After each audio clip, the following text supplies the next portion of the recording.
Hey everyone, and welcome to Almost Cancelled. I'm Peter, that is Connor, and this is our weekly TV news show in which we talk about shows in development, renewals, cancellation, premiere dates, all that kind of thing. And at the end of the episode, we'll pick our favourite TV episode of the week. Of course, we review a bunch of shows during the week. Well, usually we do. It's been a bit quiet the last couple, but usually we'll have shows that we're reviewing during the week on the channel. We did something this week. Did we? Well, one thing. We had one thing. Two. Two? Doctor Who happened as well. Yeah, that was the one thing I was thinking of. What was the other one? 1983. Oh, yeah, there was that. It was like yesterday. It was a long time ago. Hey, weird time of the year, alright? All the stuff we were watching ended. Do you know what? It's funny, I was looking at my my database, so I was updating it of all the stuff that I watch, and I do one for like movies and comics and stuff. And I thought, I'll see what was what were the busy months in terms of when we did. You do watch a lot of comics. Well, watch and read whatever. Just just go with it. God damn it! And May is like head and shoulders above every other month this year. We had a very busy May, apparently. Oh, did we? Yeah. Interesting. But yeah, so that is what we're going to do. So I got a reasonably juicy show for you. We'll start off with renewals and cancellations and other quick tidbits, as I tend to like to order these in. So Preacher got renewed for season 4 on AMC. That's still going. I thought that was cancelled ages ago. No, I'll be honest. I thought it was cancelled at some point as well, but I could have sworn it was cancelled after the last season. But what do you know? I guess I don't know. Obviously, we gave up early season 2. We were kind of lukewarm on it. But are you sure this wasn't cancelled at some point? Well, if it was, it just got renewed. Yeah. I mean, I literally would. If you'd asked me, I'd have sworn we spoke about that being cancelled. But whatever. Oh well. Speaking of cancellations, though, Daredevil has been cancelled by Netflix after its 3rd season. I am shocked. So here's the thing. I'm not shocked or surprised, but I am intrigued because it feels like... Because before this news, right, a few weeks ago, we had the Iron Fist and Luke Cage cancellations back-to-back. Yeah. And we said, okay, this could be a pattern because of the Disney Plus service coming, either because Disney Plus don't want their stuff on Netflix anymore or make more stuff for Netflix, or Netflix don't want stuff from a rival, service kind of thing. Yeah. Or both. I mean, it could be both, could be one or the other. It could be just because Disney Plus have plans for what to do on their own service with some of these characters later, whatever. It could have been any of those things, or it could just be, no, these were the 2 weaker shows that weren't performing as well, and Daredevil, Jessica Jones would still keep going. With this news, though, with Daredevil being cancelled after what seemingly went down quite well as a 3rd season, obviously by all accounts, we gave up on the Marvel Netflix shows, but season 3 of Daredevil seems to have been met warmly by fans, especially in comparison to Iron Fist and Luke Cage. Oh yeah, it's not a high bar versus Iron Fist, admittedly, but yeah. So, but given Daredevil being axed as well, that's it. I am 100% in the camp of this is politics between companies. Yeah, definitely. And that's it. I know they're actually having some arguments already over like the episode count, because obviously Netflix have shifted to 10 episode seasons for pretty much all their stuff. Yeah, or less. But 10 at the max. Whereas the Marvel ones were all 13. And they wanted to stay 13, and Netflix didn't really like that. They were like, no. All our numbers telling us 10's best. And they're right. 10 is better than 13 in almost every scenario. Of their content, yeah. Of their content, yeah. Yeah. So they were having a lot of fighting over just even the things like that, let alone the services. Yeah, I do think the service is the main reason, though. I think whether it's because they want to do something with them later, which they might, they implied with the Daredevil cancellation that Daredevil will live on with Marvel for years to come. Now, yeah, I've seen speculation that this is like, it'll be in Punisher season 2 because that's still happening because it's already been shooting. That feels really simple though. I don't think it's that. No, I don't. I think it means he's either going to guest star in a movie, or they're going to do something in Disney Plus with him, or whatever, or potentially reboot them into a movie at some point. Yeah, potentially. I think just on the the whose decision it is, I think it's worth noting that Netflix, as far as I'm aware, always had the creative control and choice. It wasn't like oh, we can take this license away, we can make you stop doing it. It was like, no. These are Netflix produced shows. They've got that, like, they're, through their contracts, they could have kept them going.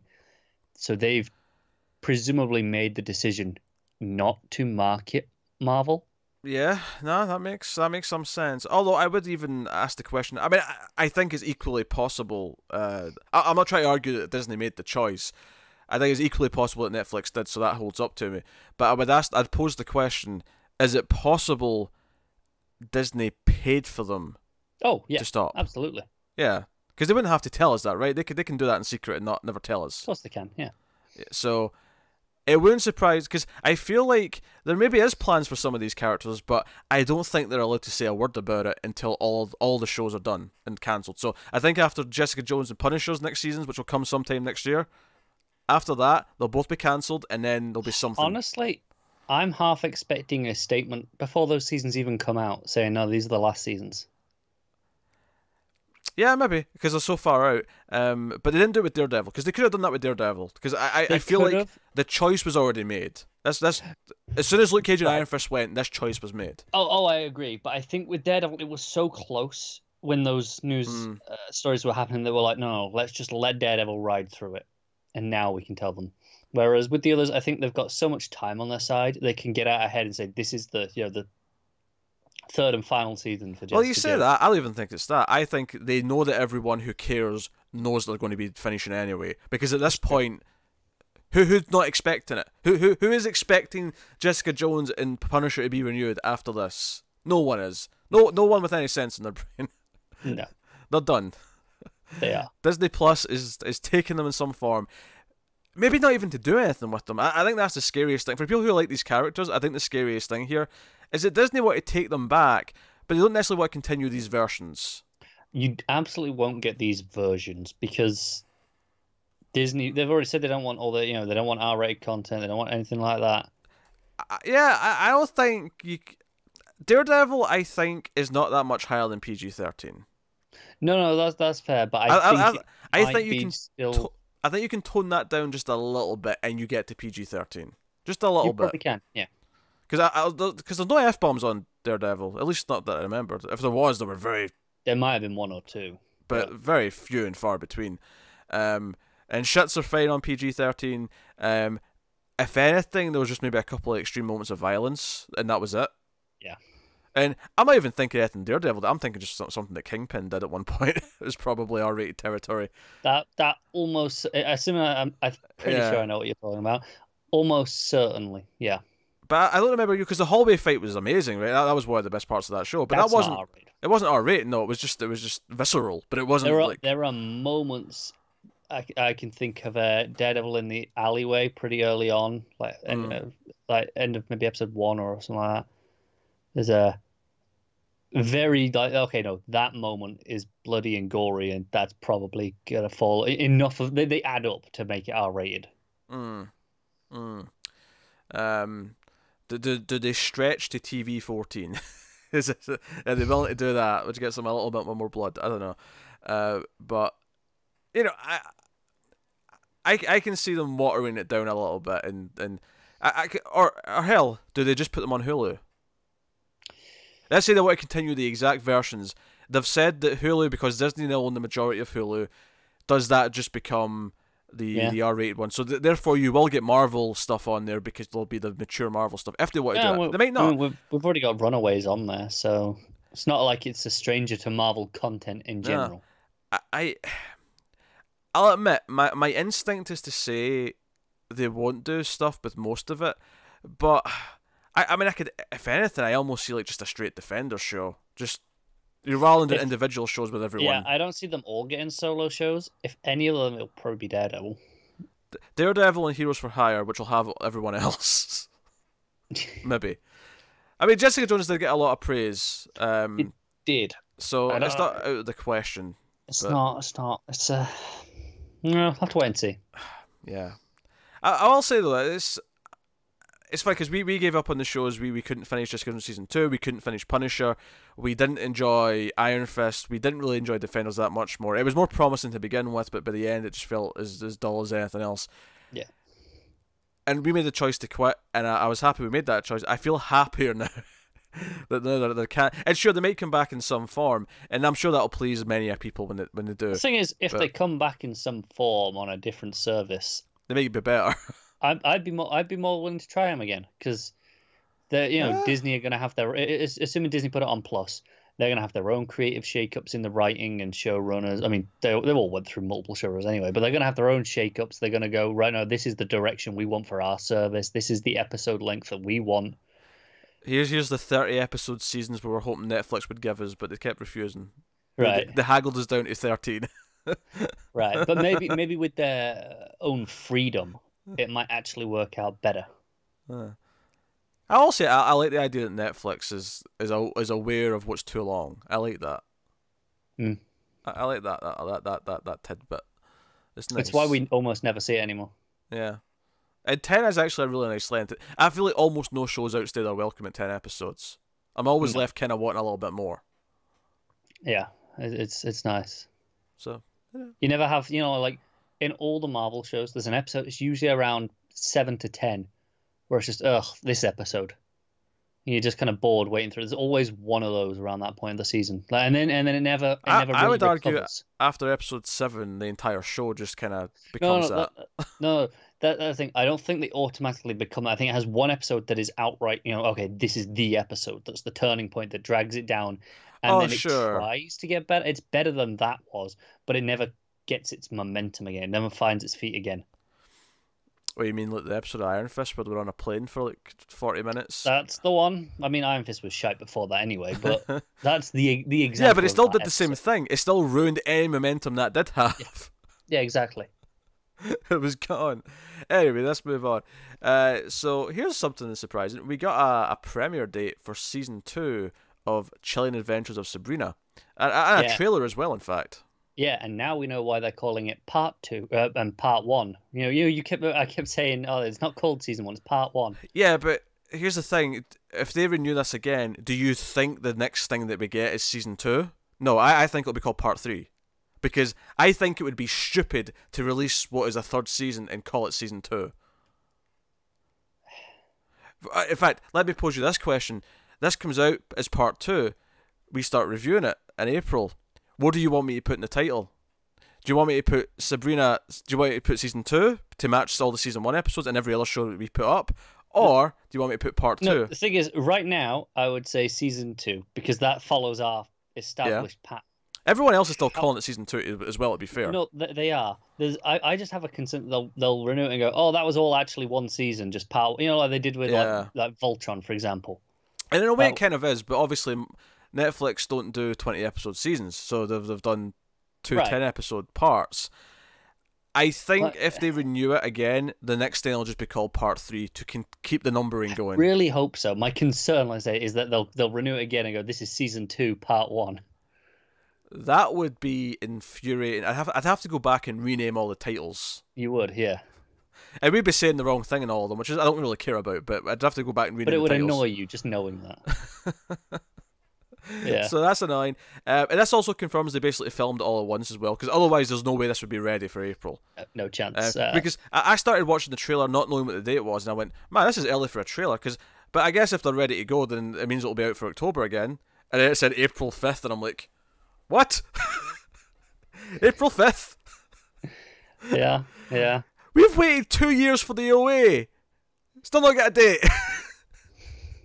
Sabrina's got season 2 in under 6 months. Yeah. I like the show though, so I'm pumped. The trailer. The only thing I didn't make you watch the trailer because I happened to see it. Anyway. Oh, did you see it anyway? She does the thing from the TV show where she's trying on different outfits in the mirror, and I thought that was a nice callback. From the old TV show. That was nice. I like the tone of this trailer more than I did anything in season 1. I'll be honest. With the music and what it was doing. Like, a bit darker, yeah. Not a fan of the love triangle bollocks that I spotted in there. She was dancing with She was kissing Mr. Oh no, I think she was kissing Harvey. Oh no, she was doing both in the trailer. I like how you phrased that. She was doing both in the trailer. No. I saw both in the trailer. I can't remember his name now. God, we finished that like 3 weeks ago. Nick. It's not Nate. I called him Nate a lot for a lot. I couldn't remember which one was right. I just knew that one was right and one was the one I used. Yeah, Nick. But yeah, so yeah, we got Sabrina Part 2 coming in April 5th. And we have the winter special in like 2 weeks. It's so weird, right? This is like the least we've been allowed to miss a Netflix show ever. We get a special 2 months after season 1, and then 4 months later season 2. This is weird. But whatever, I'll take it. But speaking of Sabrina, we actually have some casting news for Sabrina as well. The Christmas special, they've cast McKenna Grace, who I think was one of the kids in The Haunting of Hill House. The name is familiar enough that we must have mentioned her at some point.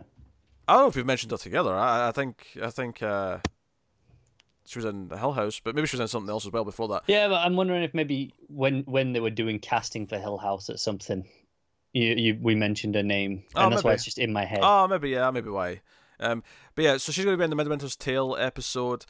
She's starring as young Sabrina, or is it Lil Sabrina, as the article puts it. No, you're right, Hill House. Yeah. So yeah, that's coming in the 14th, and we'll get to see young Sabrina. Goes out of her way to ask Santa for something special. Oh, you're going to hate this episode. I am, and I'm going to love it. So, and then next up,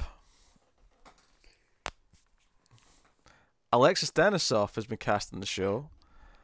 You may know him as Wesley Wyndham Price from the hit television show Buffy the Vampire Slayer. Thank you, Sabrina. Thank you. I'm not doing it anymore, Sabrina. Forget it. It's just lost all goodwill it had.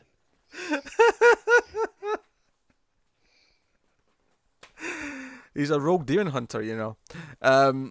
Denisov will play Adam Masters, the boyfriend of Mary Wardwell. Oh, handsome and charming, Adam returns to Greendale after a stint overseas working with Physicians Without Frontiers, unaware that his fiancée has been taken over by the demoness Madame Satan. Do you know what's funny? See, when I started reading that description, I thought, wait, is he the girlfriend of like the demon or of the real Wardwell? And then it explains that no, he comes back and she's going to have to. Where's my fiance gone? Because she's going to have to like pretend that she's her, just like because at least right at first he can't go missing immediately. That'll be suspicious. That would be suspicious. She's going to be desperate to kill him like constantly, and he'll keep somehow just escaping death narrowly. I can already see the demon hunting references. God, I hate this. I hope he's got an English accent. Because that'll just perfect it. If no, they'll do that. He picked up the accent abroad. Yeah. Do you know, he's one of those guys where I'm so used to his English accent, and mostly Angel rather than Buffy, because he was on Angel obviously for much longer. But that when I hear with his natural American accent, it sounds like he's doing a fake American accent. I'm so used to his English one. I remember because I saw him on he was on How I Met Your Mother for a bit. Yeah. Like because obviously he's married to what's her name. Alison Hannigan, Willow Rosenberg from the hit television show Buffy the Vampire Slayer. I was trying not to do that. I was just.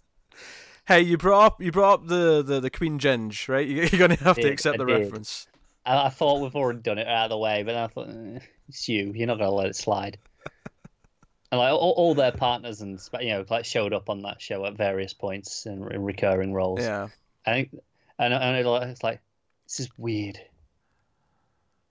It's just so unusual to see him like that. Yeah, no, it is. His voice it legitimately sounds like he's putting on an accent, but which I guess is a credit to his English accent, but also that his real accent's kind of fake sounding. Yeah. So yeah, but hey, whatever. It pleases me to see an alumni of one of the greats. Of course, it does. Show up on a show, and then last up, Jedediah Goodarchie, Jedediah Goodarchie, is going to play Dorian Gray, the owner of Dorian's Grey Room, an exclusive nightclub. Dorian's Grey Room. I think that's really funny. Dorian's Grey Room. He is an enigmatic gentleman of an indeterminate age. Thank you. It just took me a second. And he's very good at keeping secrets, especially his own. A cursed portrait he hides from prying eyes, just like the novel. Wink. Okay. Yes, and if you are paying attention, people watching the video, you'll notice that I tried to wink there and failed because I can't physically wink. I am incapable of winking. It's a disability. Please treat me with kindness. Okay. Just need to practice. I can't shut one eye without the other one kind of half shutting as well. It's impossible. It's physically impossible. It's not. Everyone who can wink is a freak, and I stand by it. It's not that hard. Hey, just because your eyes look half shut almost all the time, don't give me that shit. Yours only look open because there's glasses magnifying them. I don't know what you're talking about. Yeah, exactly. Yeah, Ginger Menace. Next up, YouTube has it's changing its structure a little bit, changing its original content plans going forward. This article I get this from is actually a little bit more neutral on how it made some of this sound, but I saw it in various places maybe playing up one of the elements a bit more. Maybe digging into it a bit more with some of that analysis. But YouTube next year, 2019, all of its original content is going to become free. You will no longer have to be YouTube Premium to access any of it. Okay. But they're also shifting in strategy. They're going to make investments on not only YouTube creator content, this kind of official creator content, but also reality content. It basically sounds like they're, because it mentions at the end as a footnote, we'll still greenlight scripted programming, but it sounds like they're kind of winding down from it. It sounds like maybe they tried a lot of that this year, and they're maybe kind of dialing back a little bit on it. I think it'll depend on how it performs from ad revenue when it's free. That's true. Because YouTube Premium is a niche market, right? Now, ultimately. Before we get there later, yes, there is an announcement of a new YouTube show later on in this very news program. That is not lost on me. I'm pointing out what people are saying. Okay. Right. So I'm thinking if it switches to free and things start getting more views because it's free and they get all this ad revenue. You finally watch that Cobra Kai. Obviously, we need to do that jumper show. It's actually meant to be quite good, that Cobra Kai. I've heard good things. I have too, but that's not the point. We were very busy. Apparently, it takes the villain from the movie and makes him into the hero, and you really root for him. And I'm like, that sounds great. Yeah, Johnny, sweep the leg, Johnny. Yeah. Sweep it. You're the best. No one's ever going to take you down. But yeah, does that encourage them to greenlight more if they perform better free? Yeah, maybe. I don't know. It depends what sort of numbers we're talking about here that justifies the spending. Like, how much does the biggest YouTuber in the world get paid from ad revenue? Yeah, but YouTube they'll get 100% of the cut. That's true. Yeah, but I'm just, even with that in mind though, let's say the biggest YouTuber who's getting millions of views per video, what are they getting in return? Is that enough to fund a show? That's a fair question, and I think YouTube will know the answer to that. Yeah, that's yeah. So that's my question. That's something they're doing. That's Google and YouTube. Next up, we're going to talk about a new movie studio. And when I say studio, I don't mean I'm not talking about like Fox and Warner Bros. I'm talking about an actual studio that you go and shoot stuff in. Why is this in the TV news? Because it's relevant to a very particular TV show. Okay, but that was a fair question. It's a fair question. Well, that's why I led in with that. I wanted to build intrigue as to why I'm bringing it. Because normally I wouldn't talk about the opening of a studio space, for shooting things. That's not something we typically bring up on this show, or even the movie news show. We don't talk about studios like this opening, so basically what's happened is a video game company Rebellion, which is moving into film and TV, has bought a large former Printworks. It used to belong to, I think, the Daily Mail, whatever. So anyway. So they've bought old Printworks and they're converting it into a studio space. Why is this relevant, you might ask? Because because they're the ones making Mega City 1, the Judge Dredd TV show, where this is going to film. Okay. They're also doing a movie called Rogue Trooper by Duncan Jones, which is also based on a 2000 AD character. Yeah, I remember that one. which is also going to shoot in this space, and it will also be something other places can rent for projects. But primarily, it's they're going to turn this into Mega City 1. That is why this is important. And the reason why I think it's especially important... actually happening? Yeah, well, that's the thing. It's been so long since that first announcement of Mega City 1 that it was like, is this really ever going to happen? This is the first thing that's like, oh no, we're buying a studio space to shoot it. Yeah, you don't just buy a studio if you're not committed. Exactly, to that. yeah. You rent, right? Yeah, you rent. So they're clearly committed. Well, I mean, it could still fall through for another 100 different reasons, but they're buying space to shoot it. So yeah, why not? Why not? So there you go. Interesting news.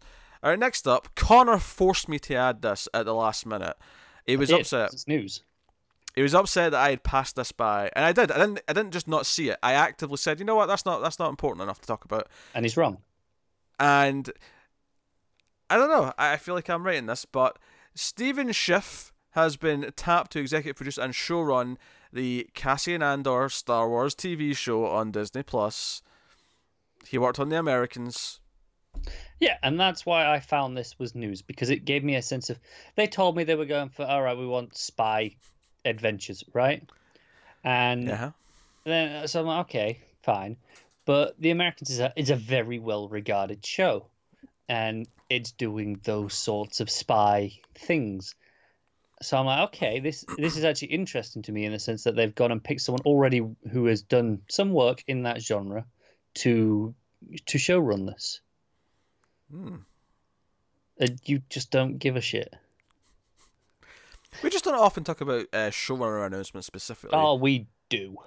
We do. And some rare case when it's really someone really notable, but this is a bit more. Look, you talk about casting the people. Talk about casting for people we don't know.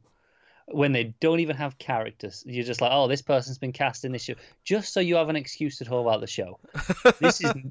I've got an opinion on this one, so you can bloody keep it in the news. I expect casting updates on this show to be in this news show. You can expect them. Oh, you put them in for all sorts of shit that we're never even gonna watch. You're like, oh yeah, this person's been cast. Anytime there's any Star Wars casting, I'm going to ignore that and then find something really obscure that also get cast that week and do that instead. I bet you will. And then you'll make me put the Star Wars thing at the last minute, and then I'll edit them all out at the end, and then and you'll never know because you'll never watch it to find out. I'm never gonna watch it. What I will do is I will put out a comment on the video going, hey guys, tell me that this is still in there, because some people they'll check back in, they'll let me know. I think they will all pledge allegiance to myself and keep up the ruse. Yes, wink, people, wink. Isn't that this episode's thing? You can't wink, so you're just gonna say it. Yeah, if I want to wink in a sexual manner, don't. I can replace it with, right? I can replace it with that, but that doesn't work in a hey, we're both in the secret wink, right? It doesn't work for that. No, it doesn't. Also, just don't do the other one. I'll do it as much as I please. I want feedback on my noise in the comments. It's more of just a tongue click than anything else. And a kiss sound. Well, okay, I don't know. It's harder when you can't see your mouth. It's a double click then double kiss. That's the that's the method. Anyway, right, we're on... double click, double kiss. That's the sexy wink, apparently. It's a substitute. I'm not saying it's as good as. I'm saying it's a substitute when you can't do the sexy wink. What, all right, fine. What's next? Funny you should ask. We have new shows. We have comedies in development. First up, ABC has given a pilot production commitment to a single camera comedy that comes from two writers who worked on Modern Family. It's called Happy Accident. And that is not what your parents said about you. One of those words was true, but the other one not so much. The series sees two Pittsburgh families, a father with 3 adult daughters and a hotel lounge singer with her med student son, as they are forced together after a decade-old secret is revealed. Which is obviously the two of the parents of having an affair, right, for the last 10 years, right? That has to be the secret. Probably. And now they have to be one big family, and it's all these adult siblings who now have to like have new siblings. Yep. Yeah, that's always a weird thing actually when you think about like older people who get remarried or whatever, and their kids who are like adults are like, oh, I guess you're my stepsister now. All right. But you don't live in the same house like you do with your kids, so you don't really form that brother-sister or brother-brother or sister-sister bond, right? You just kind of, oh, I guess you're kind of my step Technically, sibling. yeah, but whatever. Yeah, Yeah. Okay. It's weird. Imagine your parent got remarried and you're this age, right? You got a new dad, right? Your stepdad, and he says, Right. "Connor, I want you to call me dad." You're like, piss it off. I was like, fella, I'm gonna see you like twice a year. Piss off. I feel like if they're over the age of like 12, you can't ask them that. When they're young enough, where it's like they're going to grow up with you as their father figure for most of their kids. Sure. Sure. But once they're past a certain age, don't try and push that. Yeah. I've never had a step parent, by the way. I feel like I've got really strong feelings. I'm just theorizing. I'm just thinking about it. You just know how you feel about this. Hey, my parents get a divorce would be great. I'm all for double presents, alright? Double presents at Christmas, I'm all for. Their happiness is low down in my list of priorities. Yeah, I bet it is. Anyway, next up, what did you think of the show? Did you have any thoughts or opinions? Not really. It just Okay. it's just a comedy in it that Yeah. I mean I've not really watched a lot of Modern Family, so I've seen that for. Do you know, I think I watched like 4 seasons of Modern Family, and it's on like season 10 now, and it still feels like a new show. I've seen like 2 or 3 episodes here or there. It's a decent show. It's not amazing, but it's got some decent moments. Yeah, I don't have a problem with it. I not really watched it, so it's hard to have an opinion on the quality. It's something I might binge at some point, just because there's 10 seasons of it to binge. That'll last for a while. That's true. Yeah. You know? But yeah, so yeah, happy accident. Next up, ABC is developing The Long Game. It's a half-hour camera family comedy from writer Chad Ginden and director Randall Einhorn. Einhorn's such a great name. The Long Game follows a family of scam artists led by Lonnie, who, 16 years into being a mother, decides it's time for her to be a good one. She tries to get her family to go straight, despite a husband who still slips, a lifetime of bad examples that the kids won't let her forget, and no idea how to accomplish this in a society that seems to have embraced the morally grey area she's trying to get them away from. Okay. So our Sounds- kids, I imagine our kids being about 16 means that they're maybe starting to maybe do things as well, you know, taking after their parents. And this is maybe what shocks her into, you know what, actually, no, I'm a good mother now. Stop stealing. Stop conning people. Yeah. It sounds like a family comedy with an overbearing mother. Mm. So I mean, yeah, could be all right, but not that unique. NBC has put in development a multi-camera comedy called Save the Deli, based on David Saxe's book of the same name, from writer Lauren Bachellis maybe, and this is a star Milo Ventimiglia. Every time. Yes. One day you will learn how to say his name. Yeah, he's producing. Save the Deli is a family workplace comedy. Yes, family and workplace, yes. Centering on a 30-year-old woman who, much to the shock of her family and friends, and mostly herself, becomes the new owner of the Chicago family deli after her grandfather dies. Naturally, her very opinionated staff and family members make the job unbearable, since they all have conflicting ideas of how to save the deli. So the younger, I mean, I assume she's maybe the younger sibling or whatever. So the parents and the other like adult kids are like, wait, why did you get the deli? And then fighting ensues. Yeah, could be. Or ultimately, you know, it's save the deli. It's like, okay, it's struggling. Yeah.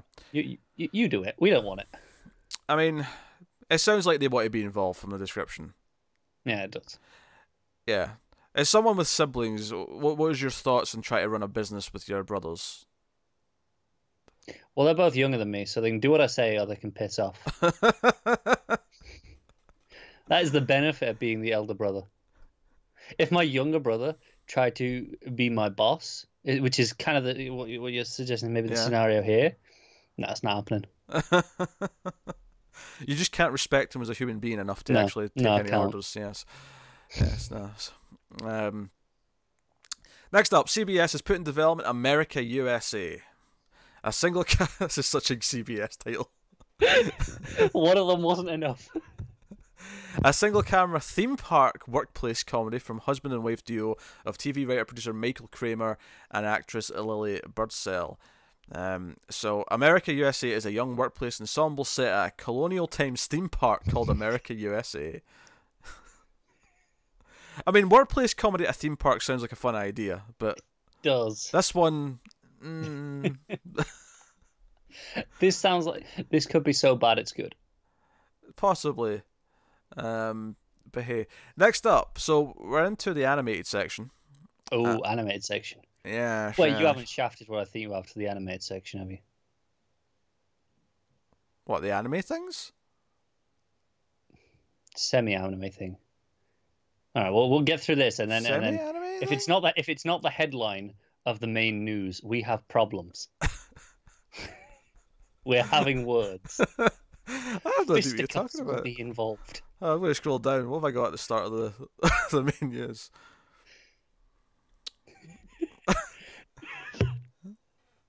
Hold on. That's not partially animated. That's not okay. That's just live action. I don't know what you're talking about. I feel like I know it's one or two things you're going to be upset about if I don't have them, but I don't know which one you're referring to because of the way you described it. Anyway, so first up, Blade Runner anime. Yeah. Not the first time either. Just to me, but yeah, sure. Oh, wait, there was an anime. It was like a 4-part series, I think it was, around the time of the last movie. Oh, is this the Blackout thing? Yeah. All right. Okay. Yeah, I wasn't really thinking of that. I guess because it was only 4 parts, so that would I'm. Whereas this is a 13.5-hour season called Blade Runner Black Lotus. Alcon Television are partnered with Adult Swim and Crunchyroll to produce it. It's inspired by 2049. Details of the plot are being kept under wraps, but it is known that the story will take place in 2032, so before 2049, and will include some established characters from the Blade Runner universe. So, I'm down. I think they said Crunchyroll will have worldwide rights. I don't think there's a property in the world that I want to love but don't as much as Blade Runner. No, I'm with you. Like that original movie is so synonymous with everything I should love, but it's just. And I would still give it like a 6 or a 7 because the visuals and the music are so good, but it's upsetting to watch because it just falters on actual story. Yeah, I like 2049 a lot more. I liked it more. I may like it more when I watch it again, if I do watch it again. There is one glaring problem with 2049, and that's it, in my opinion. There's a couple of problems, but it is better. No, there's one glaring problem. It had more of a plot, so that's a good sign. That's true. That's a very good sign. So Blade Runner anime, Black Lotus is coming. 13 episodes. Are you down to check this out as an anime? But it's Blade Runner. Given what I just said, it's not like I'm not actually excited for a Blade Runner thing. No, but you love Blade Runner in concept. In concept, sure. Yeah. And sure. But we got some more animes. Netflix are rolling out more animes left and right. They are. And I will just briefly mention they've got the rights to Neon Genesis Evangelion, but we should so do that. I tried watching an episode of that once, maybe 2 episodes. No. It's something like 12 episodes. But there was no information as to them actually doing anything new with it. It sounded like it was just they've got the worldwide streaming rights, which is news because it's never been streaming anywhere before. Sure, but so even on like the dedicated anime places, you can't stream it. Aye, because it's so shite. They don't want to sully their good service with it. You say that it's one of the highest regarded animes, which is why that's the one I tried. Yeah, that one's not for you. There's a freaking penguin in the fridge for no reason. I don't even know what's happening. Yeah, not for you, that one. And why is it all teenagers piloting these stupid big... you know what? You know what? I'm not doing it. I'm getting you into anime one day. I'm doing it properly, not through diving into I didn't hate it as much as Akira, though. I'll say that much. Okay. Anyway, so yeah, Netflix announced a few animes that they're putting in the original slate. This one's coming April 19th, 2019. It's called Rilakuma and Kuaru, or Keoru. Kaoru. Karu? Karu, maybe. Yeah, maybe just be that. When a woman in her 30s begins sharing her apartment with a soft toy bear that has decided to take up residence there, she finds that the secret to life is sometimes as simple as relaxing. One of the most popular characters in Japan comes to life in the stop-motion animation series. I'll let you be out on this one. One of the most popular characters in Japan. Do you know what I found genuinely interesting about that description Yeah. there? Stop motion. I think I've ever associated anime with stop motion.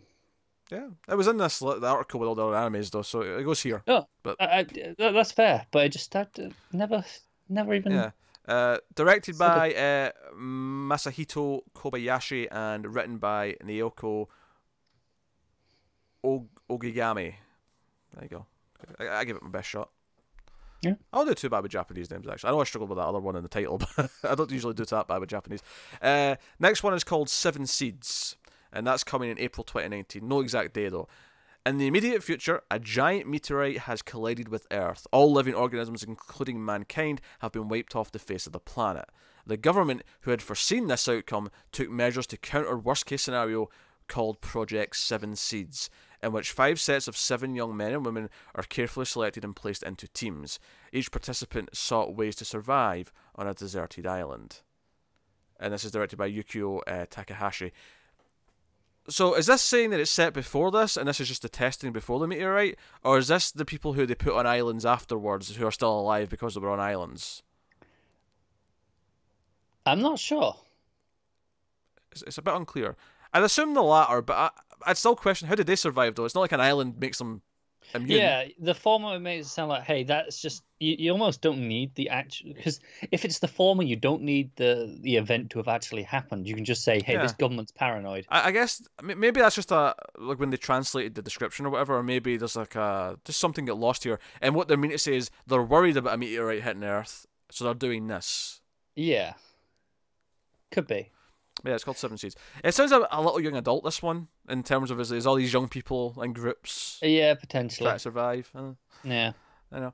Next up, another Netflix anime coming summer 2019. It's called Saint Seiya Knights of the Zodiac. Saint Seiya Knights of the Zodiac follows the modern-day adventures of a young warriors called Knights, who are sworn protectors of the reincarnated Greek goddess Athena. Each knight wears a powerful armor based on their chosen zodiac constellation, and are called Knights of the Zodiac. They aid Athena in her battle against the powerful Olympian gods, who are hell-bent on destroying humankind. This is directed by Yoshiharu Ashino. This sounds like something I will love, but no, don't try this for you. Yes, no. I don't find... is it just me, or is this really out of character for what an anime usually would tackle? This feels very different. I'm expecting those Zodiac Knight suits to be kind of mechy. Yeah. Which is fair, but just bringing in Athena and Greek gods is like, okay. Yeah, I don't think I've ever seen that in an anime personally, but I mean, doesn't mean it hasn't happened. Whatever. So next up, when we're still on animated here, it's still on Netflix as it happens. So Netflix, much more exciting. Netflix have made a deal with Roald Dahl, or specifically Roald Dahl's story company. Yeah. To produce a series of event animated series, meaning they'll all be limited and they'll just tell the story of each book and so on. And they're going to try and do this. And the list of titles that they have. I mean, this doesn't mean they're going to do all of these, but this is what they've got the option of doing. They have Charlie and the Chocolate Factory, Matilda, the BFG, the Twits, Charlie and the Great Glass Elevator. Is that a sequel? It's a sequel, yeah. Okay, I didn't even know there was one. George's Marvelous Medicine, Boy, Tales of Childhood, Going Solo, The Enormous Crocodile, The Giraffe and the Pele and Me. That's the only one so far I've not read. I don't even know what that sentence means. Henry Sugar, Billy and the Min Pins. What's a Min Pin? I don't know. These last few I've not read. The Magic Finger. That sounds like a pervert trying to get his way. Does a little bit. I've got a magic finger. Ezio Trot, Dirty Beasts. That sounds like a porno. It does. Dirty Pretty Beasts. sure I've read that one. That one sounds familiar enough. And then Rhyme Stew is the last one. So production on these is going to start in 2019. So I really like this. I love a lot of those stories. Little disappointed that I haven't got my favorite one in there, which is Witches, because that is the best Roald Dahl book. So a little disappointing, but overall I'm happy with this. I have no attachment to any Roald Dahl, so I have very little to really. Yeah, you didn't read any growing up. Yeah. Oh, fair enough. You'd dig Witches. That is dark as shit. That book. It's a proper kids horror book. Okay. All right. All right. There you go though. So Roald Dahl's getting a bunch of adaptations on Netflix. Exciting. Animated feels like the right fit though, given what his books are. Yeah, definitely. Yeah. All right. Next up, Netflix. We're into live action dramas now. Yes.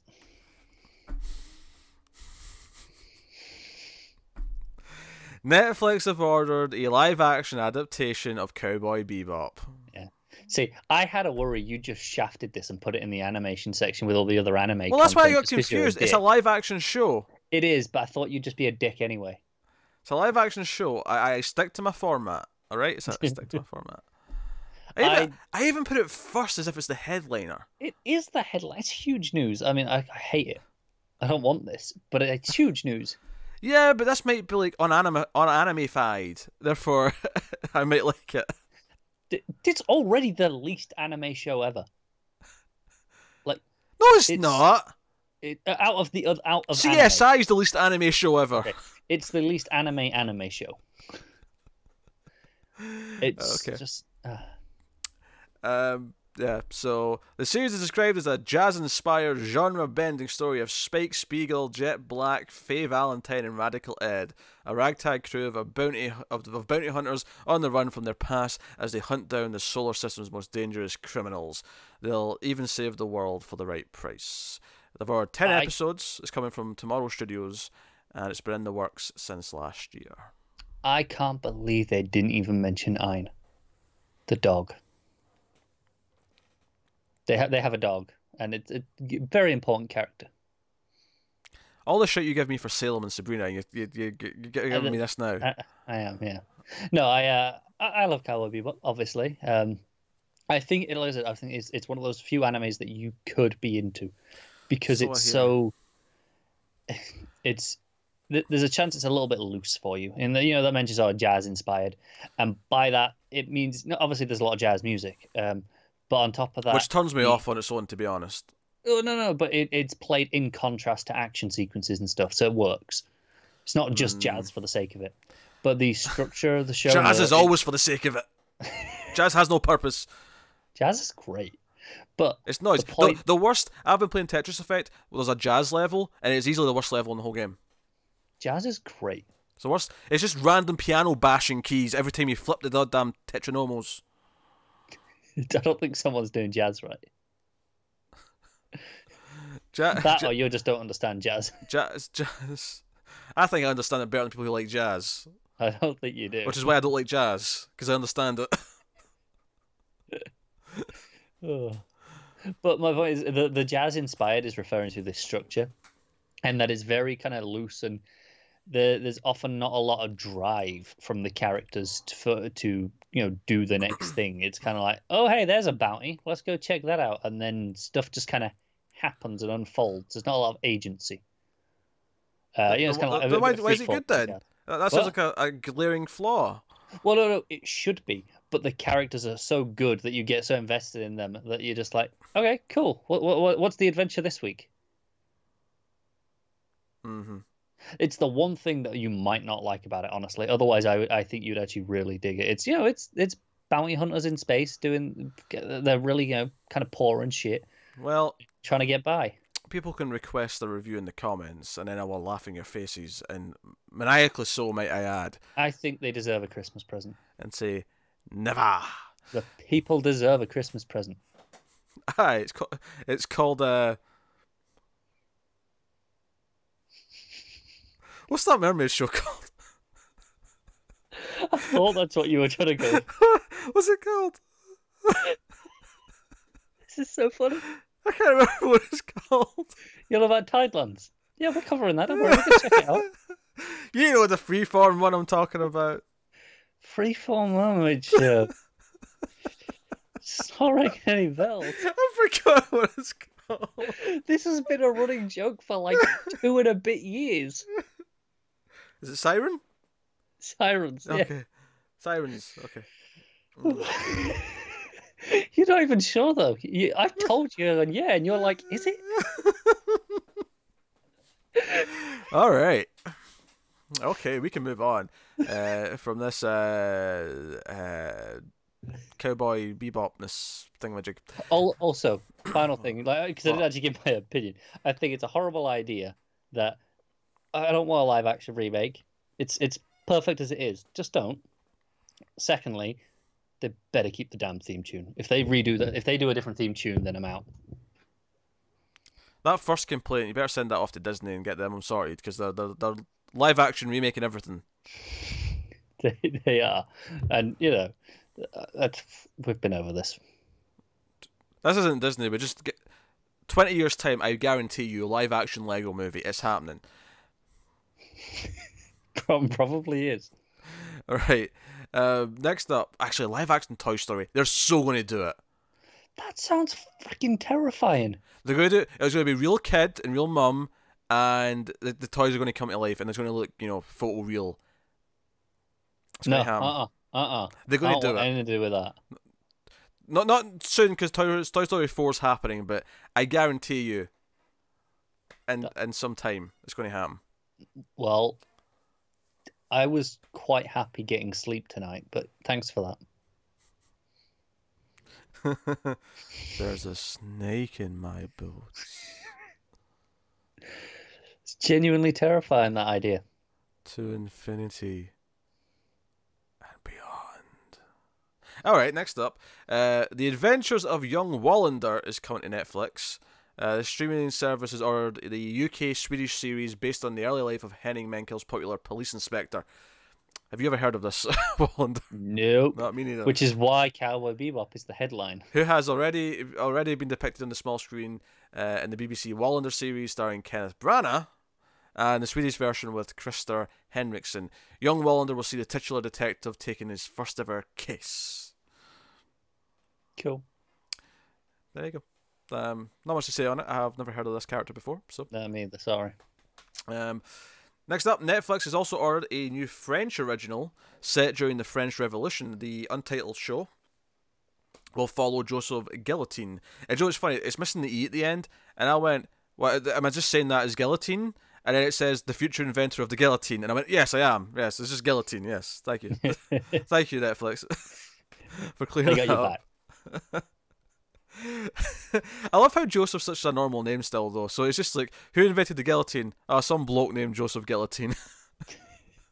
That guillotine fella. Who invented the lamp? Oh, Mike Lamp. Who invented the TV? Jim TV. Obviously. Yeah.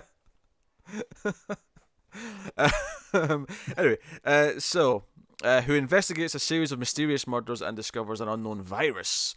The new series begins in 1787, 2 years before the revolution erupts. After Guillotine discovers the unknown virus, dubbed Blue Blood, the disease quickly spreads among the French aristocracy, driving them into murder ordinary people, and soon leads to a rebellion. I don't know if this sounds good or shite.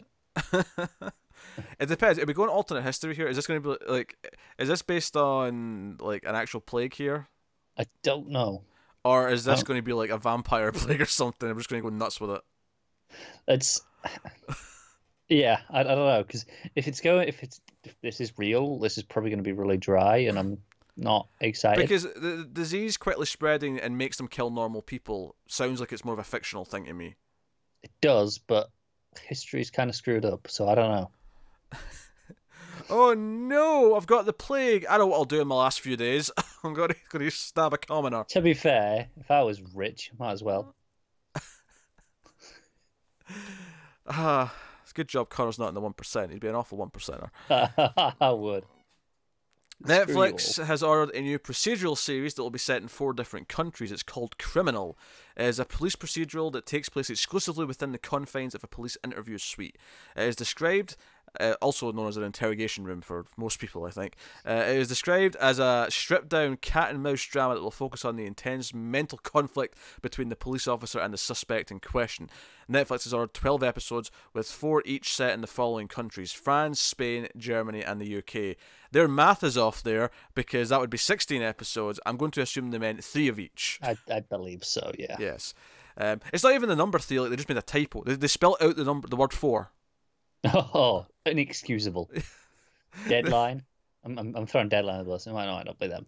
Probably was, but I'm not sure. Anyway, so all 12 episodes will film a Netflix production hub at Corriere della Tele in Madrid. I probably butchered that. The episodes will be in the local languages of whichever country they are set in, as well as written and directed by talent from the respective countries. So it's going to be a kind of an anthology show, and I assume each episode will be a case. You'll have 3 that are set in the UK, 3 that are set in Spain, 3 that are in Germany, and 3 that are in France. Now, I'm not typically one that's into procedurals. I love the idea of the entire thing just being in the room. Yeah, this is a procedural. I think procedural might be misleading. I don't know how much they're gonna, actually have any sort of connective tissue. I think anthology feels more accurate. Unless they mean that the 3 from the one country are actually all part of the same story. Maybe. Like, because what if it's the same case, but it's 3 different interviews? Could be, yeah.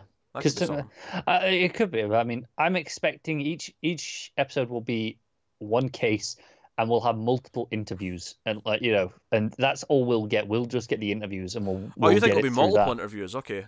Yeah, I think it'll be. Did it say hour long or half hour? It didn't really say. I assume it'll be an hour though. Yeah, so I'm expecting an hour long. We'll go through like a handful of interviews, and that'll be how we build the story. Here's the thing though. If they don't do one episode that's just one person the entire time, I'll be disappointed.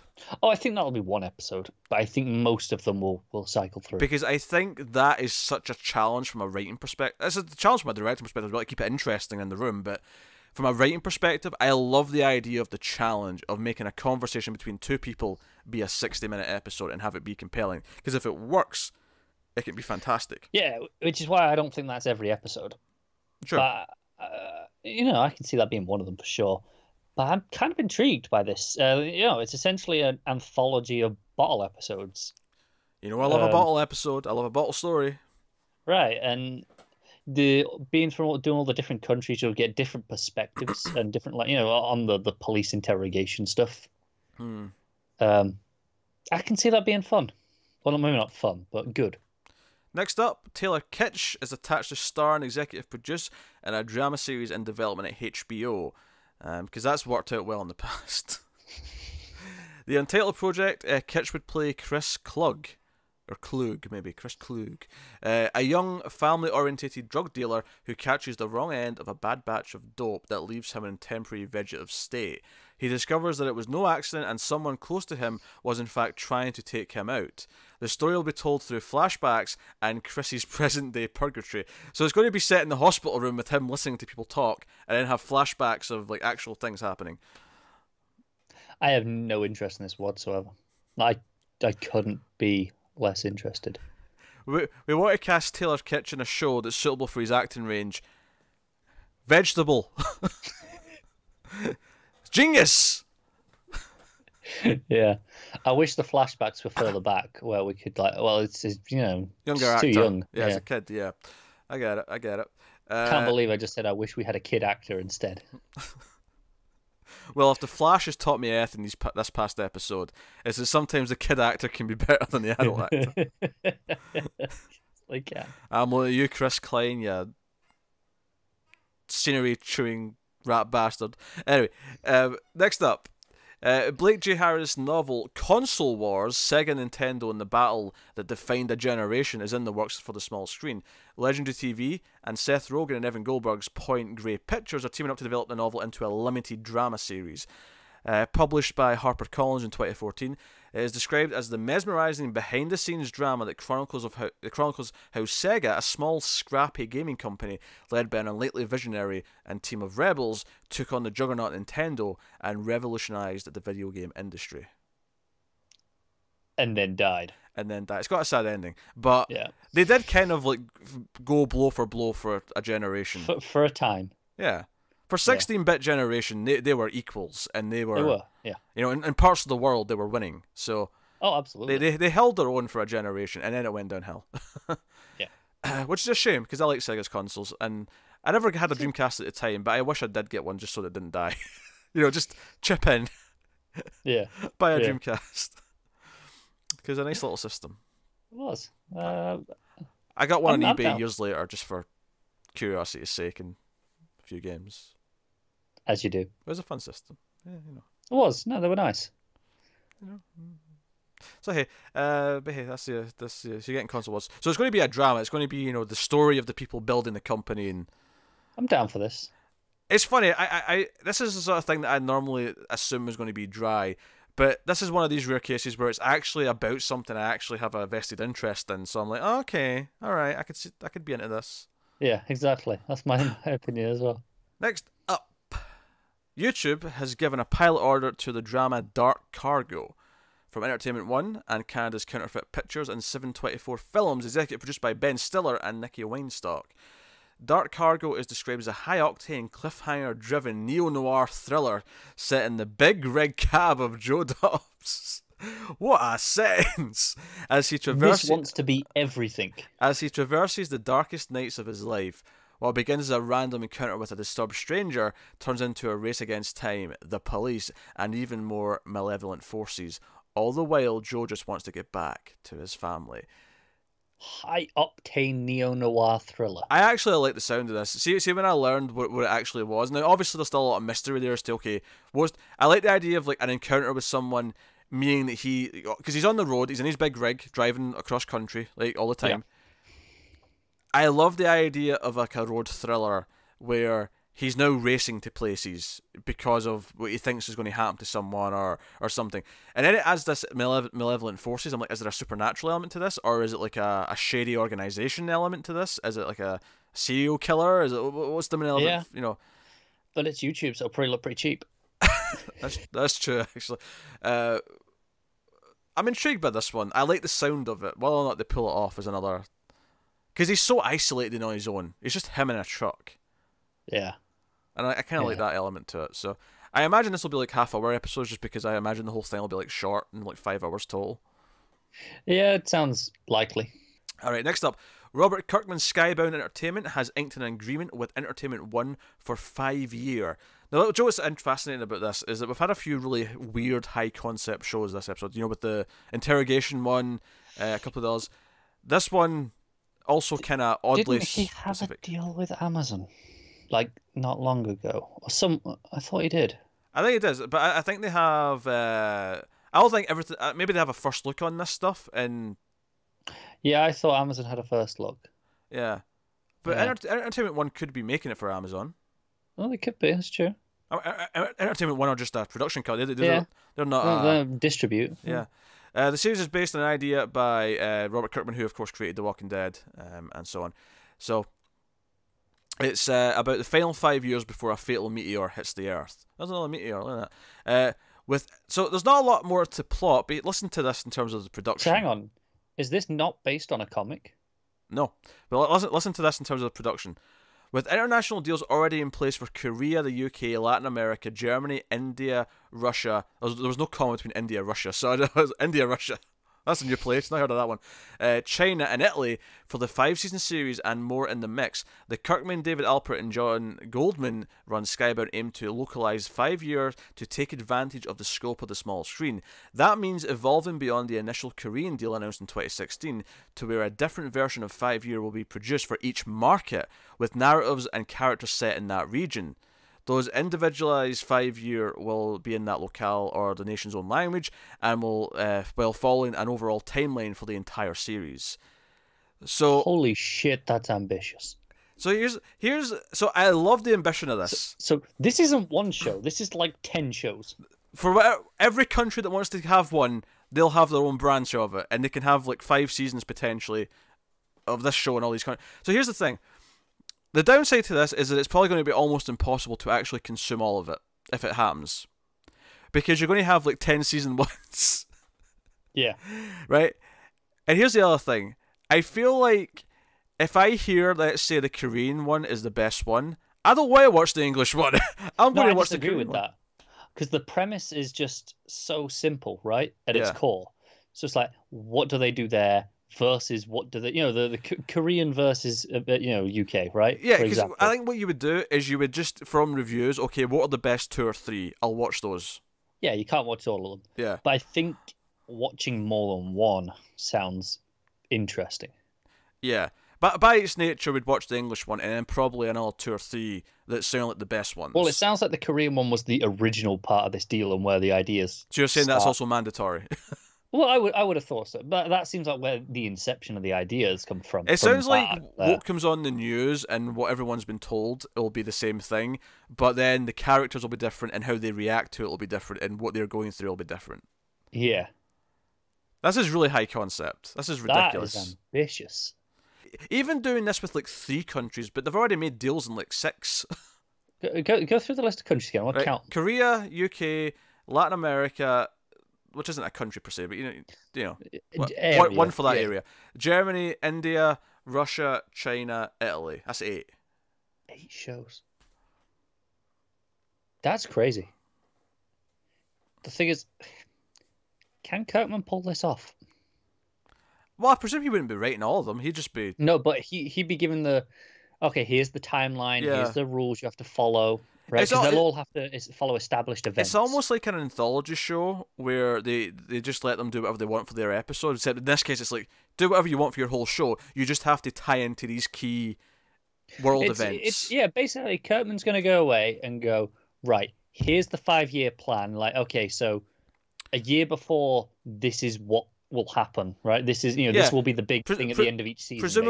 Presumably, episode 1 will be an announcement that like NASA, whoever, have detected something, right? That's presumably the start of the story. Yeah, that's the first thing. And then maybe you have a couple of small announcements. You have them making the news or whatever over the course of the season, and like you say, you have the finale thing, right? I feel like most season 1s will be fairly similar in that there'll be the announcement and then the governments of the respective nations going, right, what are we doing? You'll probably get one of them that's nothing from the governments. It'll just be survival people. Yeah, I could see that. It's interesting, though. It's an interesting one. It is. But hey, I'd probably try the first episode of all of them, though. Do you know what will be really interesting as well? Yeah. Almost certainly these won't all hit at the same time. That's true. So you'll get season 1 of, say, the Korean one, and then that'll do season 2, and then by the time that start in season 3, and then maybe the American one starts. Which actually might make it possible to watch a lot of them, depending on how they roll out. And I think for our sake, if this happens, we'd probably watch episode 1 of all of them, and then sort of decide from there which ones we think are worth. Yeah, and the thing is, even if we watch episode 1 of one of them and we don't keep that one, like the very first one, hypothetically, we'd still check out episode 1 of the next one. Because presumably these will have all their own production teams, all their own writer rooms with staff and all that. They'll all have, so the quality will be all over the place, but it means we could get 2 or 3 connected shows. It's interesting. This is interesting. All right, next up, Lionsgate and Commons Freedom Road Productions have acquired the rights to Barracoon, the story of the last black cargo. Correctly praised, recently discovered book by 20th century writer Zora Neale Hurston to develop as a limited television event series. Barracoon serves on the 86-year-old Cudgel Lewis, the last known survivor of the Middle Passage, who was brought to America in 1927. The book was unpublished until earlier this year, chronicles Cudgel's time of slavery and the profound complexities of Reconstruction and freedom after the Atlantic slave trade was abolished. So, sounds like a very serious historical drama. Yep. So, yeah. So I don't know. Lionsgate means it's probably going to be for Stars, but maybe not. It could Maybe end up not. elsewhere. Although That's their channel, though. I can see this on Stars. Yeah, it feels like something that could be on Stars. Yeah. But he, yeah. So it says he's 86-year-old. So I assume that's maybe what his age is now. Like he's still alive. You said it was 1920 something though, right? 27 when he was brought to it. So he could have been a child, like a baby. So how old would, if he's 86, when was he born? I mean, late 30s, right? Yeah, maybe you're right. Maybe you're right. I guess he must have died at 86. It's just a weird sense. They said it as if it's present tense, as if he's 86 years old now. Yeah, 32 you'd have to be born. There you go. Okay. So obviously he's passed away then, but Yeah. 86 was probably when he died. The age of 86, not the year. It's just for the It record. could have been both. No, it couldn't. Why not? He'd be in his 50s. No, you don't know what age he was brought over though. Oh, true. You're right. Yeah. Okay. Yeah. For some reason, I'm taking 27 as his birthday, but it's not. No. Yeah. No, you're right. You're right. You're right. I mean, it's definitely not both because that would be weird. But it could have been. Next up, CW is developing a one-hour drama series based on the book City of Ghosts by Victoria Schwab. In the series, after a near-death experience, college grad Cassidy moves to Scotland to study the paranormal psychology. And that will be one of the few podcast or shows that correctly pronounces the following city, just for the record. She moves to Scotland to study paranormal psychology at the University of Edinburgh, in the hopes of learning more about her strange connection to the afterlife. There she meets the enigmatic Dr. Barrow and discovers that her gift is more powerful than she ever thought possible. So, City of Ghosts, paranormal investigation in Edinburgh. Is CW actually doing a show set in Edinburgh? Shit in Edinburgh? I don't know what happened there. Shit I'm tired. It's in late. Edinburgh. Maybe they are. I mean, I don't know. What's interesting is I've not been to Edinburgh that much, but the one of the times I did go, I did actually do a ghost tour in the dungeons. Yeah. So there is a lot of haunted places There and is, stuff yeah. in Edinburgh. So it's a good place to set a show called City of Ghosts. It's not, Are they going to have Scottish accents all over the show? I mean, the lead actress won't, but yeah, the No, rest of them but would. like all the rest of them, like Why not? do what NBC did. Tell us Constantine's from Liverpool. He's clearly Welsh. Yeah, we'll have an Irishman as the Dr. Barrow. It's close enough. I think we have to watch the pilot of this just so I can critique the Scottishness. Yeah. more than I anything want to else. hear all the Americans doing really bad accents. Who knows? Maybe they'll locally cast it for the They most could part. do, yeah. Because Edinburgh's a pretty distinguishable city. You can't really fake it that much. You could fake it in other parts of Scotland or the UK. Architecturally, it's very unique. Yeah, you could fake certain parts of it maybe in other places in the UK. Just as if you got like a small cobbled road, for example, you could fake that in a lot of places, sure. But you can't just dress up a street and call it Edinburgh. More importantly, you can't just dress up Canada. Yeah. There's a lot of narrow streets. There's a lot of cobbled roads. There's a lot of old architecture, like you say. There's the giant castle in the middle. Yeah, it's not like Vancouver where all of the rest of their stuff shoots. Exactly. I don't know. I wonder if this is like maybe there's like a production company in the UK that's working with the Selling CW, it and to that's them, yeah. they're actually just going to base it in the UK Could do. because it may work out just as cheap as Canada. I don't know. It might do, yeah. I have don't no know. idea. So, but regardless, yeah. Maybe okay. American. If this is a hit, maybe Americans will learn to say Edinburgh properly. About time. Edinburgh. It's not that hard. Edinburgh. No, the one that always gets me is when they go Edinburgh. Yeah. Or Glasgow. Oh, Americans. Dear. Do you know what? I actually find it harder to put on an American accent when I'm saying a Scottish word. It's actually more difficult. I just can't pardon It's the same with certain American words. It's hard to not kind of have an American accent when you say them. Do you think? Yeah, like mama. Say mama in your own accent. Mama. You can't. You're kind of doing it. You're kind of like. Am I? Yeah, you can't. You can't. It's not. It's not 100%. I'm not saying you're passing as an American, but you're definitely shifting your voice to make it sound right. Fair enough. Didn't sound any different to me, but. Mama. Yeah. Mama. I can't. Ma'am. That's the Scottish way to say that. My ma'am. Yeah, it is. Your ma. Not ma. I don't say ma. I say ma. You say ma, yeah. Ma'am. Anyway. Or your ma. Yeah. Me ma. It's also Scottish. It's me. It's not my. It's me ma. The Scottish version of your mother is your ma. Just in case any Scottish person ever says that to you, your ma is an insult. But it can be kind of a friendly insult as well, though. It's not necessarily a serious insult. Take it on context. Yes.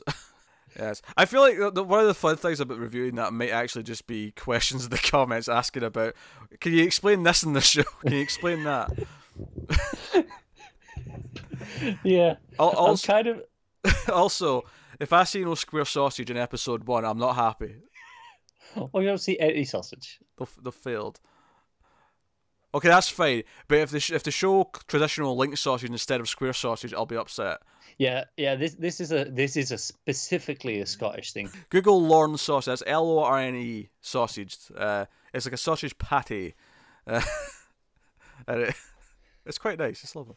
Anyway, I will concede they are more useful for sandwiches. Oh, they're much more. Yeah, they're much more useful for sandwiches.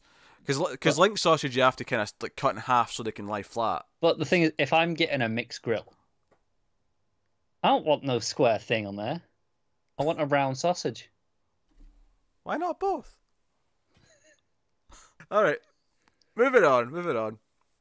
CW is also developed. This is a good title. I don't necessarily think I'm going to like the show, but I'm going to give them props for the title. Go on. This is called Good Christian Bitches. I'm down. It's an ensemble dramedy inspired by Kim Gatlin's book of the same name. Leila Cohen Michio maybe will write the adaptation. Good Christian Bitches follows the clergy and parishioners of Flock, a hip church plant in Austin where prayers and worship music cover up a multitude of sins and secrets. So I'm imagining could not have been out faster. Yeah, I'm imagining a very soapy group of bitchy characters who all pretend to be really into religion because it covers everything up. That's what I'm getting from this. Sex and the City with church. Yeah, that's what it sounds like. This one's a bit more interesting though. CW again. CW are developing a show called Super Clean.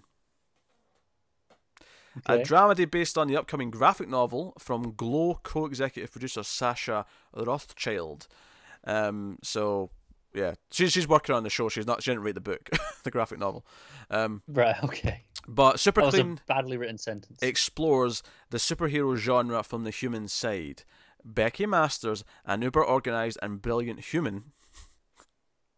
A brilliant human. That's a weird thing to say. You're a brilliant human. But the point is, she's not a superhuman. Yes. A brilliant human and her ragtag team of non-powered cohorts navigate the danger and drama of cleaning up after superheroes and villains. All while Becky works to prove her superhero boyfriend is innocent of a dastardly crime. This is Damage Control. Yeah. Yeah, Marvel's got a thing called Damage Control, and it's like a service that come in and clean up. And it was what kind of Powerless was kind of going to be not to an extent. That was an insurance company that dealt with claims until they changed the show. At one point, we were gonna get a Damage Control. Yeah, it was years ago now, but there was talks of a sitcom called Damage Control. Yeah, there was talks of a sitcom on Freeform, I think. Actually, no, I think it was ABC. Was it ABC? I think it was ABC at the time, yeah. Okay, maybe I'm sure it was discussed at Freeform at some point. Freeform was Squirrel New Girl, Warriors. Yeah, Squirrel Girls and the New Warriors. Yeah, fair enough. But yeah, I'm intrigued. I mean, obviously it'll be all fake superheroes because it's obviously a unique, which is standalone thing. Inherently less interesting. Yeah, it's a shame they didn't make Powerless work. Even the version we got did have some fun in it that I thought. It just never caught on. It was set out to die, and it wasn't amazing. So I get why it didn't catch on. It wasn't awful, but yeah, it's a shame. Had a phenomenal opening sequence. Oh, that opening title sequence was fantastic. As a DC Comics fan, that opening title sequence was fun. But hey, so yeah, it's called Super Clean. It's a good title, actually. When you realise what it's about, it's a good title. It is, yeah. But yeah, so next up, ABC has put in development Pushover, a darkly comic soap from Kevin Probably Saves the World creators Michelle Fazekis and Tara Butters. Butters what? I was waiting for you to make a stupid comment as soon as you finished that. You couldn't even wait like 2 seconds. See if I met this lady, see if I became romantically involved with said lady, and I proposed, I would actually ask her not to take my name, just so I could keep saying, butter me up, Tara. No, you double barrel. Double barrel. She double barrels her name, so it's Butters. Oh, Butters, yeah, Butters me. Oh, it's very good. I like it. There we go. Took you long enough. That's good. That's good. All right. Written and executive produced by Fazekis and Butters. One name, I love that name, Butters. Pushover centers around a woman who has been nice all her life and decides to become a villain with the help of her landlord, the office custodian, and the IT department. Do you know what? The specific list of people that says makes that 10 times more interesting. It got so much funnier, didn't it? Like, it's alright, okay, she wants to become like basically a bitch to everyone to get, and like connive behind their backs to make up for all the shit she's put up with. That's fine, that's a fine premise, that can be funny. But you add in this very specific list of people. Landlord, at our apartment building, presumably, our office custodian at our work, and the IT, also at our work, IT department. That's a very IT department sounds essential to this plot. Yeah, to mess with records and put out fake emails and shit, and maybe mess with people's computers and whatever. Yeah. There's potential. ABC don't put out a lot that I like. I can't deny though. This sounds like the sort of thing that could actually work on network TV for me. Yeah, I'm with you. Because it's the right kind of just sort of silly, fun dramedy that might just make it work. With in the confines of network kind of sugar coated style, this might still work there. So. This does not need to be R-rated Netflix F-bombs every 2 minutes. No. So, no, cool. Next up, NBC has put in development Prism, a Rashomon-inspired drama from Daniel and Ben Barnes' We're Not Brothers Productions. I wonder if they're actually not brothers, or if they just like to say that as a joke. I hope that they're not brothers. They just have the same surname. Barnz is a pretty... to meet someone else with that name that you're not related to is, I think, quite notable. Yeah. It's not that common. At least I don't think it's that common. My surname's common enough that when I went off to university, I lived with another person with the same surname by complete chance. Written by Daniel Barnes, who also directs. Prism is a provocative exploration of a murder trial in which every episode is told through the perspective of a different person involved. Driven by an ensemble and complicated and original characters, the Rashomon-inspired show will explore the bias of the criminal justice system and let the audience ask if the truth matters less than who can tell the most compelling story. This sounds like it could be great somewhere else. I agree. I wish it had a more creative name, because Prism was like, what's that? But then you tell me, it's Rashomon, so I was like, all right, I get it. That's boring. You could, do something else and just tell me it's Rashomon-inspired. Yeah, I assume they're giving their testimonies maybe, and that's what inspires each story. Makes sense. And that's why it's saying, it does the truth matter? Is it who's telling the best story? Yeah, you could get some good twists at the end of that if you really go for it, I think. Yeah, you could. I do like the concept. Well, next up, the final story of the week. NBC.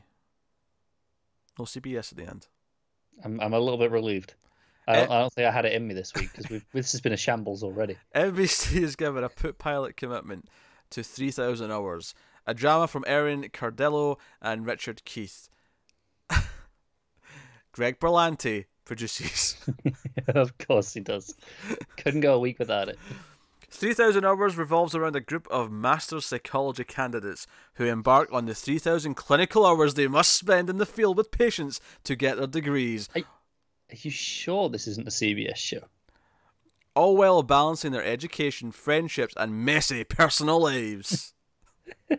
Along the way, they'll not only find unique and surprising ways to help their patients, they'll also learn how to help each other out, and ultimately themselves. That had everything. It did. It did. It had everything. Personal and professional lives, and then the ultimately themselves thing at the end. That's another trope we don't call it enough. I don't think is that last sentence where it's like, oh, they'll save everyone, but most importantly themselves. Yeah, you know, like yeah. you get that. It's such a cliche line, isn't it? Yeah. We should call that one out more often. Obviously, there's variations. That's a slightly different variation of it, but same thing. So yeah, that's the final story. I'm really glad we don't have any CBS after that because I don't think they can top that one. Not this week. No. They'll come back with a vengeance, don't you worry. So yeah, it's been a meaty show, which is nice because we didn't have one last week because Thanksgiving week meant that there was almost no news to talk about. Stupid Americans. So yeah, so we didn't have a show, and as a result, yeah, it's just nice to have a big show this week. So there you go. So without further ado, then we have 2 shows to pick from. Well, I mean, technically, we have the CW shows, the DC shows. Oh, that's true. That's true. Yes. Which means, oh god. Oh god. Right, okay. Here's the question, because typically we don't usually count the Netflix shows anyway, but I mean, we kind of have to at the moment because otherwise there's nothing else. Yeah. So we had the first 1983, with the review of which was up already. We have Doctor Who from last Sunday. Yeah, and then. As a rule, you can only really take the winner from Multiverse because we do our own best of the week on that show. And so the question is, we both picked Arrow, which is weird. And if you want the script, I'm going to explain it here. I'm not going to spoil that show, but episode 55 of Television from the Multiverse is worth checking out if you want to hear why we picked Arrow. Yeah. So here's the question: Arrow or Doctor Who? Because it's not 1983. Arrow. I might have to agree. Arrow was the best episode of TV this week. What's happening in the world? What's happening? I feel broken. I don't know what's happening. That's how you top off this shambles of a return to the TV news. We end with Arrow.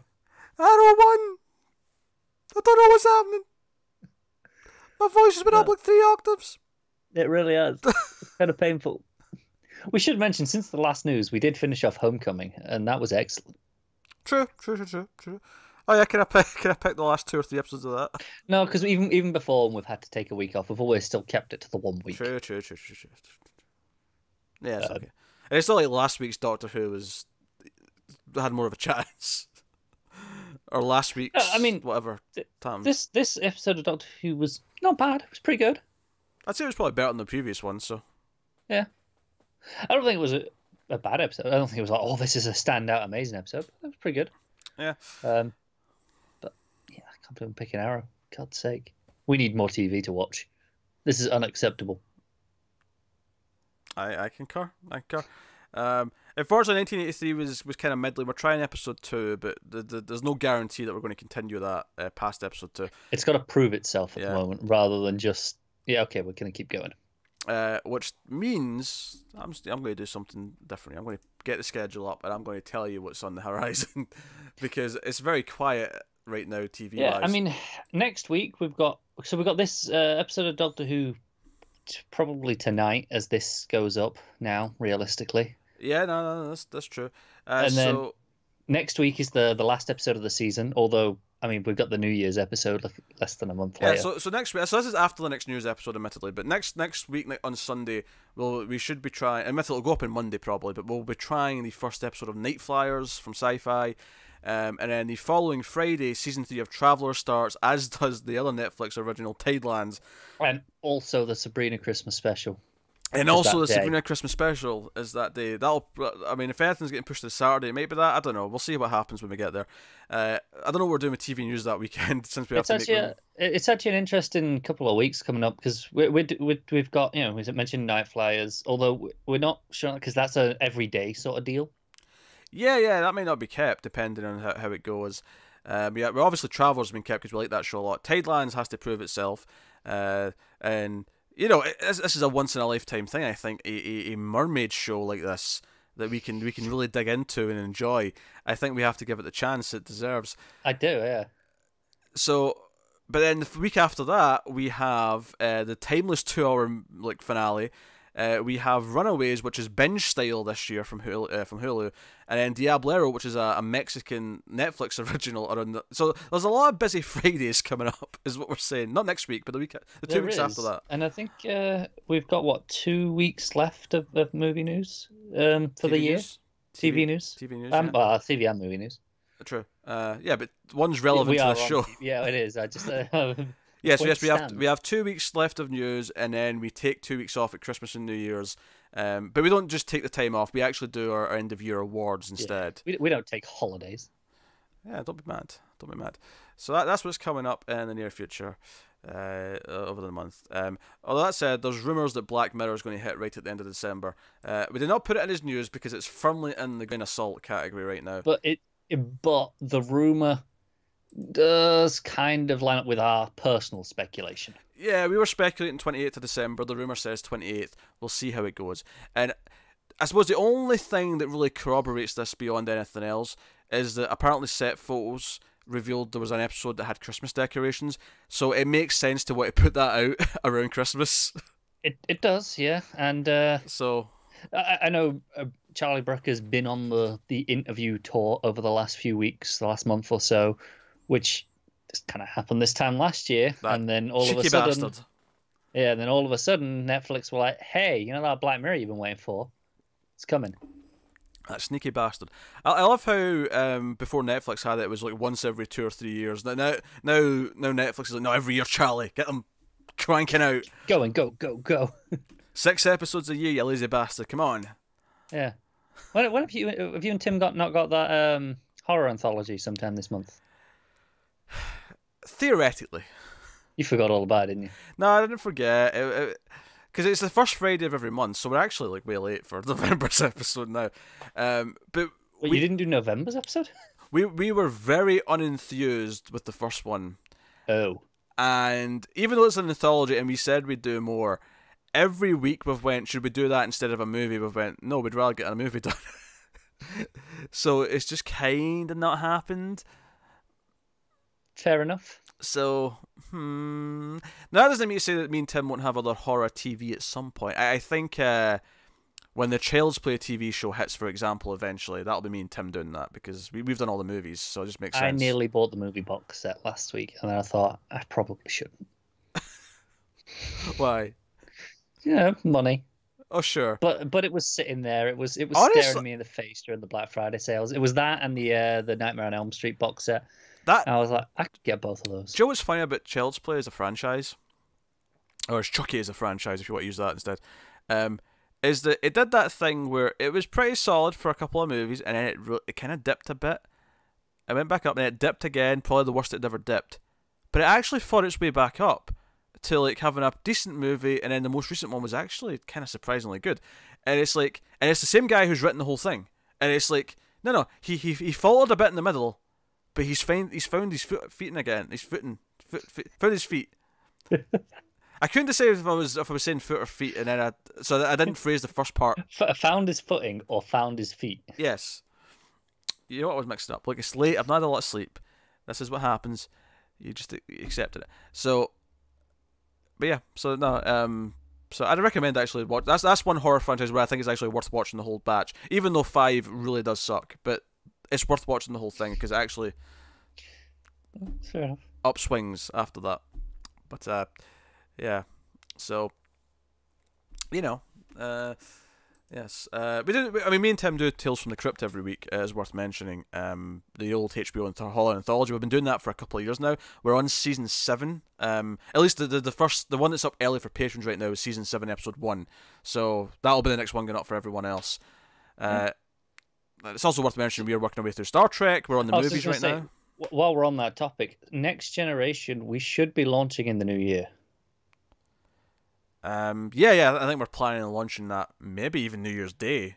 New Year's Day for the public on YouTube. Yes, our Patreon will get it. Plan. Christmas Day, I suppose, which is also a treat. A little of that Christmas present. Christmas for patrons, New Year's Day for everyone else. There you go. Yeah, so I mentioned that because there won't be an episode of the news the week before. That's true. Yeah, remind you. And while we're on topic, we've done all 3 seasons of the original series. We have done 5 out of the 6 movies. So we've got 1 more movie left, and then there'll be like a small break for, I think, 1 week before 2 weeks, I think it'll be. Before next gen goes up for patrons, and then we'll go from there. So yeah, you can do that. And I myself have been doing Babylon 5. It's not quite a weekly schedule. It's more like a 9-day schedule, but it's consistent.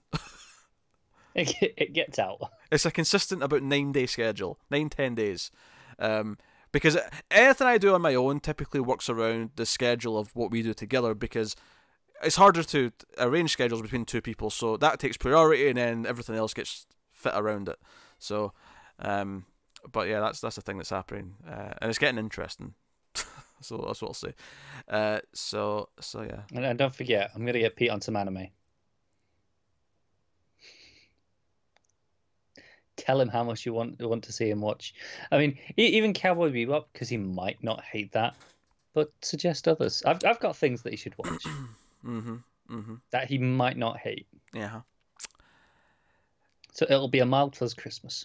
No, it's not going to be.